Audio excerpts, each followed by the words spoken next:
जहरा music recording studio Sheikhpura Dhanaur.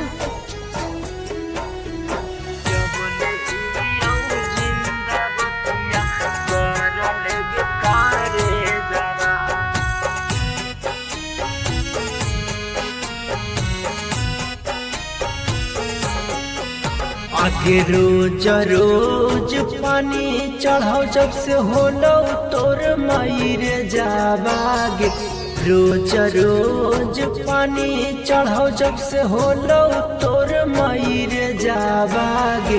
जबल चालो सांस बतिया कर लेगे करे जवा।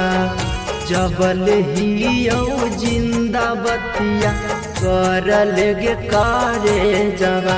आगे रोज रोज पानी चढ़ाओ जब से होलो तोर मायर जाबागे।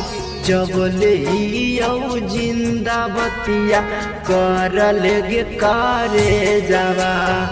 जबल चालो सांस बतिया कर लेगे करे जवा। जबल चालो सांस बतिया कर लेगे करे।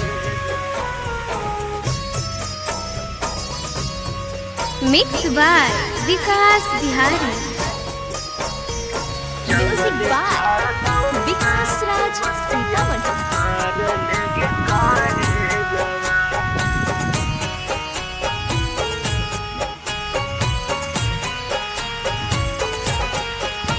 आगे ओझा गुनी कुछ नहीं बताबो कि हौ विपत भारी।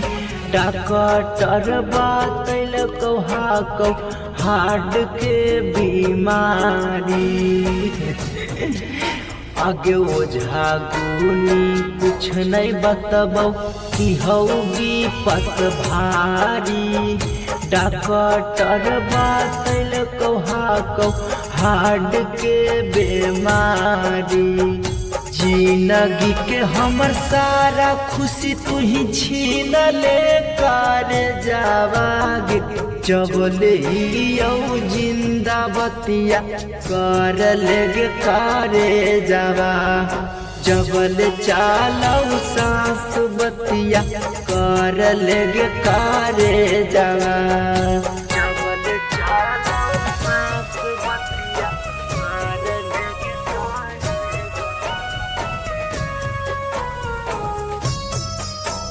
जहरा music recording studio Sheikhpura Dhanaur.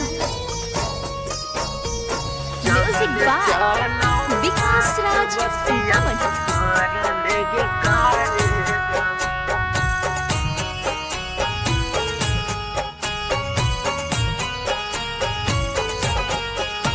आगे आजो मुहमा देखे न तौड़ जइबो छन घर में। 8 दिन से भरती ही से कपूरा सदर में।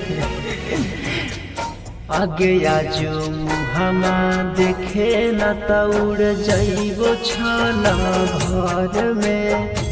8 दिन से भरती ही से कपूरा सदर में। आगे विकास बिहार के आके हीरा दा जुड़ा जोगे। केतनो दूर में ही आके एक बेर मिलले करे जावा। जबल चालो सांस बतिया कर लेगे करे जावा। Mix by Vikas Bihari.